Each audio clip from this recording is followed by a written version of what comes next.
Hi, I'm Christina Reddy. Welcome to my channel. Today I'm going to paint with you, or you can paint with me. So find a quiet moment, hopefully without any distractions. We're going to get a surface, whether it's a piece of paper, canvas, notebook, napkin, whatever it is, and some materials. I have some watercolor pencils here. I have all my little cup for water and a little plate and some brushes. I love starting with big brushes, and it doesn't matter if it's oil, acrylic, whatever. I believe that the gesture, the big sketch, the big movement is the best way to begin a painting for me. And I love these. I know they look kind of big, but they're small brushes in my mind, in my practice. Let's paint. So, I like this one. I started it, but I'll finish it another moment. I wanted to do a new painting from scratch with you. So here's my water, my mate. I love drinking mate. Oh, watercolors. Let's see. I have my favorite little watercolor box.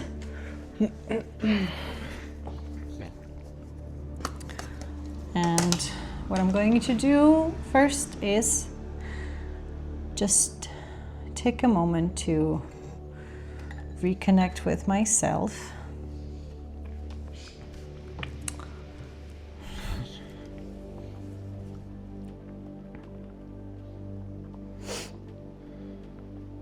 You can close your eyes. I would recommend doing this in silence without music or people around, hopefully. I have birds outside my window, and that actually helps. They're little parrots. I'm videotaping from Santiago, Chile, in the South America, and they have these cute little green parrots that I absolutely love. So the first step is to reconnect with the moment and with myself.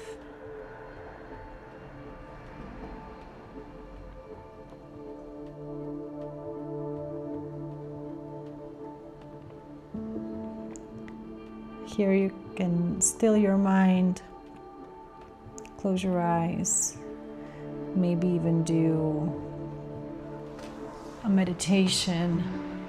I was sitting like this, right? I feel that there's a lot of tension in the shoulders. Perhaps there are some expectations from what is about to come.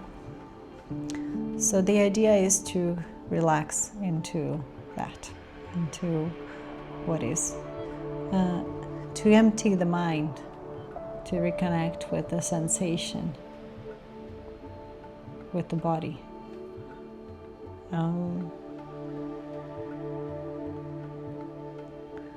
I've dipped my brush into the water, and it seems as that my brush has still had some color on it.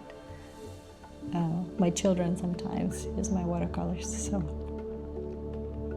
pink. Go figure. Now, at this point, since the creative practice I am teaching at the moment is not about the finished artwork, it is about reconnecting with myself and with the creative flow. So the first brushstroke, I don't think about, oh, which color should I choose? What is it gonna be? Am I gonna paint a house? Am I gonna paint a cat? Yeah, in fact, I recommend to start with abstract brushwork, which is yet another reason why I highly recommend bigger brushes. They cover more surface, so they force you to loosen up. And mistakes or irregularity of stroke is more likely, more probable, which is another plus. We want this, yeah? So you just take your biggest brush and dip it into paint, any color, whichever color calls on you. And you put it on the surface. Oh!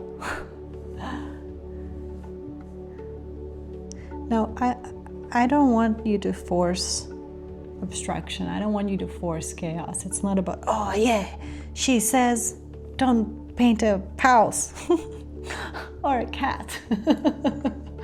She says just, okay, yeah, partially, but I don't mean to force abstraction. I don't mean to like plan a random brushstroke. I mean literally turn off your mind and just move your hand and the brush on the paper and try to connect with the feeling you get from seeing what is appearing in front of you, feeling the texture, which is why I enjoy doing this particular practice in watercolor. There's a feeling to the way that the water moves on the page and the way that the pigment of the paint blends. And the sensation in the body, right? So I'm going to get quiet just for a second and reconnect with my painting, and I hope you are enjoying this with me. If you can do it right now, come back to this video and try this with me. Try this and let me know how it goes.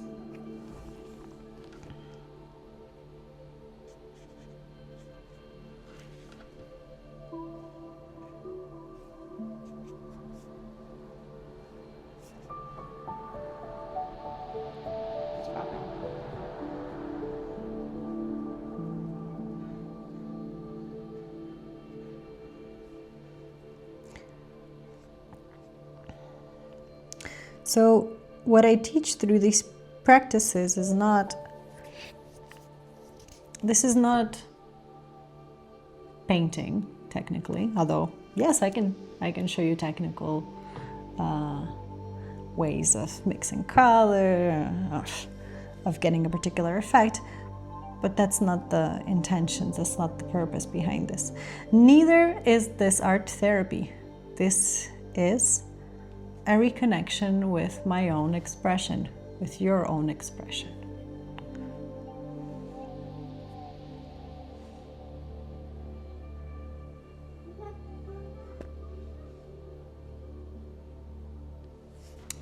It's good to have all of your materials around before you begin. So, for example, have paper towel ready so you don't have to bend over and actually get it and interrupt the process like I just did. Or if you feel like,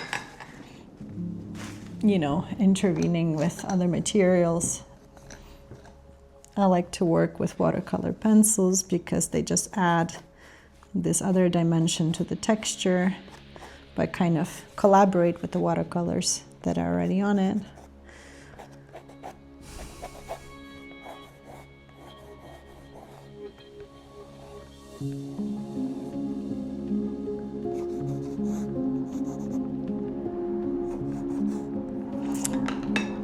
I'm going to bring the camera closer so you can see the process of how I'm working, and yeah.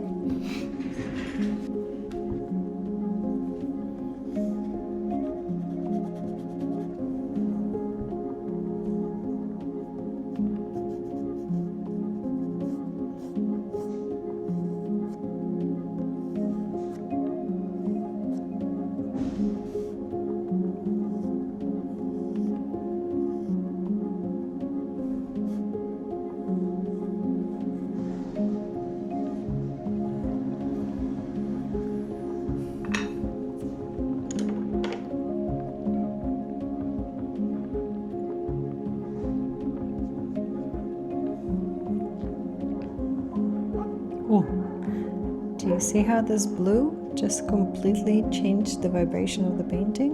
Whoa! Amazing! Okay, so sometimes the shapes that I create become a bit too stagnant, and so I try to interrupt them with other forms that are more unexpected. Now, this ended up a bit close to the edge, so I want to rebalance it by extending this one upward as well. Now, these are decisions that are made consciously, but without a particular end result in mind, right? So my practice is to continue balancing out my composition, but I don't have like a vision of where I'm going with it. You see, I think that's the biggest difference. So this exercise is amazing, especially for when we feel chaotic inside, when we're too stressed or anxious. To begin kind of creating these like abstract shapes, whatever comes out, whatever your body expresses. And if they are chaotic, whatever is happening on the inside is going to show up. That's the thing with abstract artwork, especially if you're doing it with your mind empty. But whatever is in there will immediately be exposed, you know? It's like this idea of mirror, mirror on the wall, show the fairest of them all. And the mirror doesn't show the evil witch, the queen or whatever, what she wants to see. It shows her the truth. So this artwork is that mirror for me. And so I have these shapes now that I can work with. It's my outer expression of my inner state that I can, if it were chaotic, begin to organize it.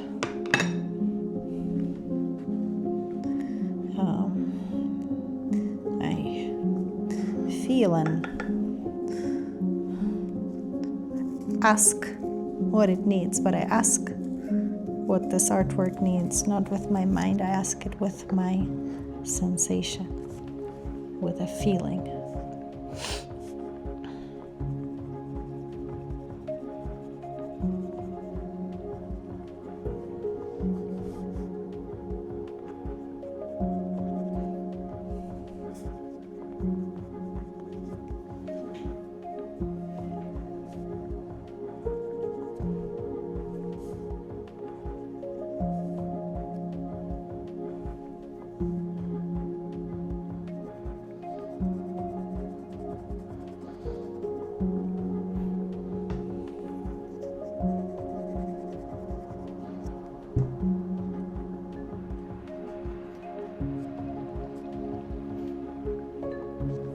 Whether you like the painting or you don't like the painting that you're creating,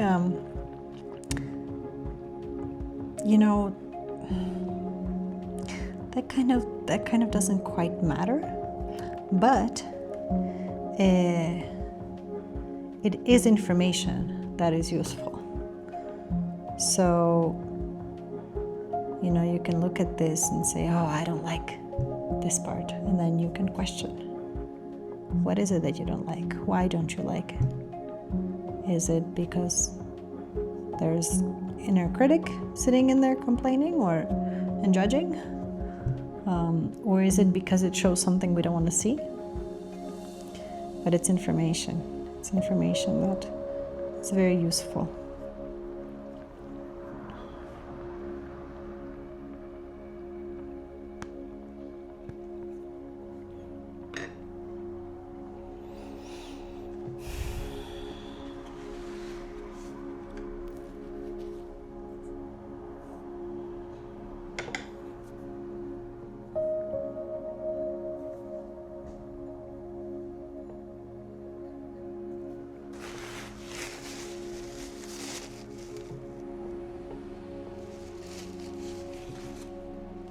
I like to rotate my canvas, paper, my artboard, whatever. I think it's healthy to have more than one perspectives in life, you know?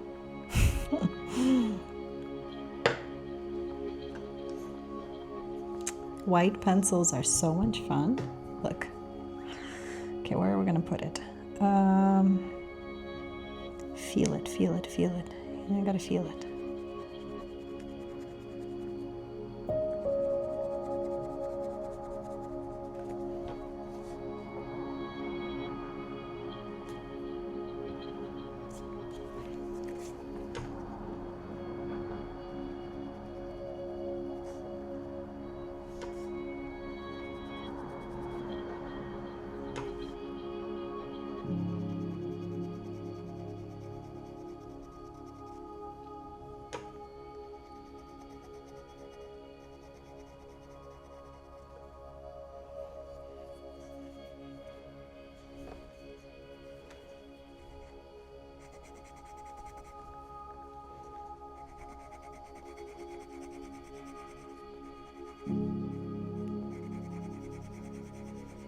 They're amazing at blending colors, white pencils.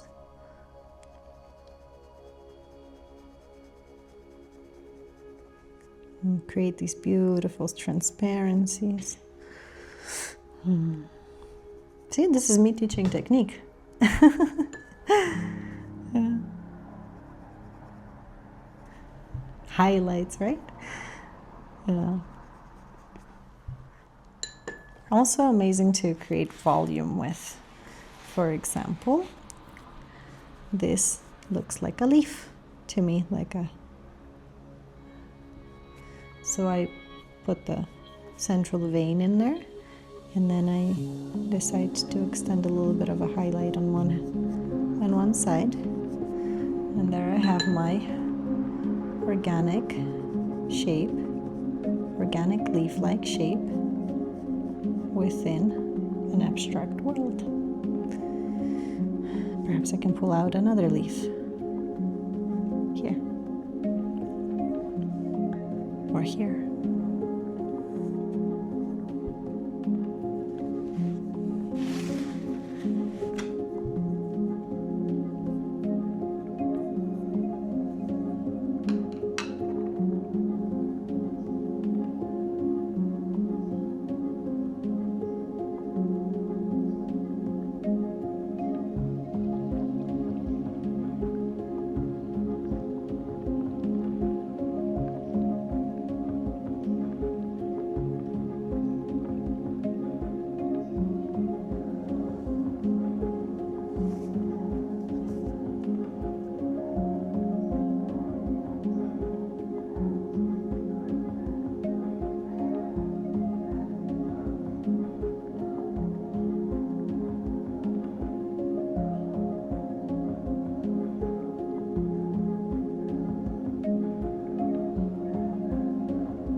So as the paint dries, there are more possibilities that open up.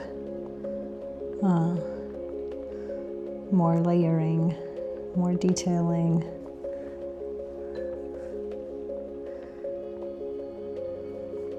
As long as the process flows, you can keep going, and when you notice that a part of you starts fighting the artwork, or fighting against the materials, or fighting against themselves, the ego. Stop. Stop, and I don't mean stop and go away. Stop and observe.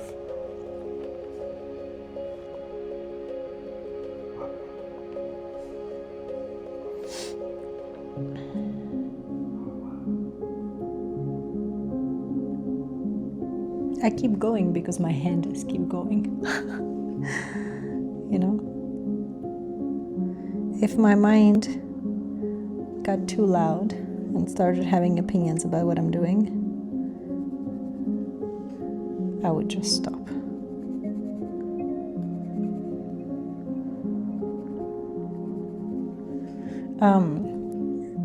You know, when you go to art school and they teach you all these techniques, you begin to build the vocabulary for making art, for using a particular medium, and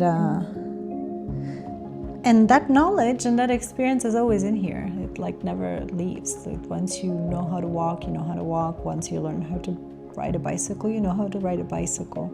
You don't have to think about, oh, left pedal, right pedal, left pedal, right pedal. And so when you're painting and when you're creating, you really don't need to worry about like, oh, if I turn off my mind and I stop thinking, then I will make a mistake because I will blend the wrong color. That doesn't happen. Mistakes, as in things that appear on the surface unwanted, oftentimes come from pushing against something. And yeah, you can create a line that you didn't expect, or there may be an actual accident, like a drop of paint, or somebody bumps into you when you're doing a straight line. But you know, as Bob Ross, I love Bob Ross. I love referring to Bob Ross always for just this one thing, and that is that he takes the mistake and he just turns it into something. So my philosophy on mistakes in painting, or what people call mistakes in painting, and my philosophy on mistakes in life is to just transform them, to learn from them, to look at them, to say yes, and. So the first step is to see the mistake. Let's say this dot here is a mistake. And I look at it and I say, well, it's there now. If this was oil paint, I can paint over and keep going, right? But, so the first step is to accept it, is to say yes. Yes, it is here. It is what it is.